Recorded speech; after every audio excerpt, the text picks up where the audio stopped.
Kia ora, tēnā koe, tēnā koutou haere mā, haere mai. I had a really wonderful conversation with a community group leader this morning, and we're still working with Parliament and all sorts of people because the levels of contamination, as I said last year, if people don't periodically test, they're going to get higher. We're having, wow, it's really heartbreaking.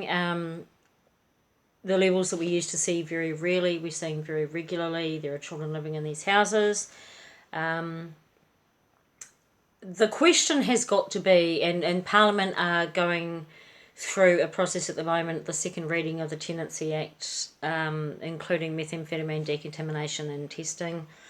So thank you, Simon O'Connor, and thank you, National Party, Mark Mitchell, and just everyone for really caring about our communities, which is more than I can say Labour are doing. Anyway, there are so many houses now that are over 50. Not 15, Luckman, 50. Significantly over. Over 80, over 100. And when you walk into one of those houses and there's a nappy on the floor, or, you know, there's like a tricycle outside, you know, as a mum, as a grandma, it beggars belief that people think that's okay.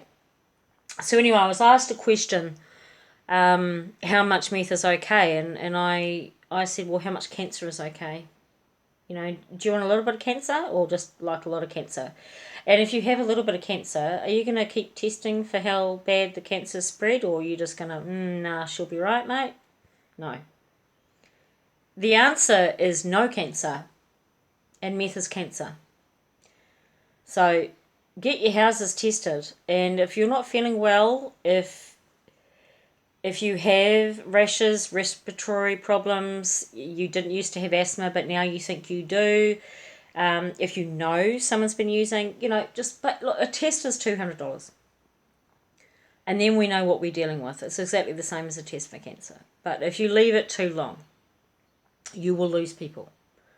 I have lost people. I've lost people to cancer, and I've lost people to meth. Wake up, Labour, and I'm not even going to say wake up to the Greens because I don't even know what that shambles is. You cannot change what you don't acknowledge, and we need to realise that these children did not choose to use. And where is their protection? Their protection in state houses. State houses have become a safe haven for making the stuff. So, you know, Ian Lee's... I'm trying to say people's names properly without my smart-assness. ILG has obviously allowed drug smugglers into New Zealand. Now, don't think that the amount that they caught is where it ended, because it didn't. It got cut, sold, etc.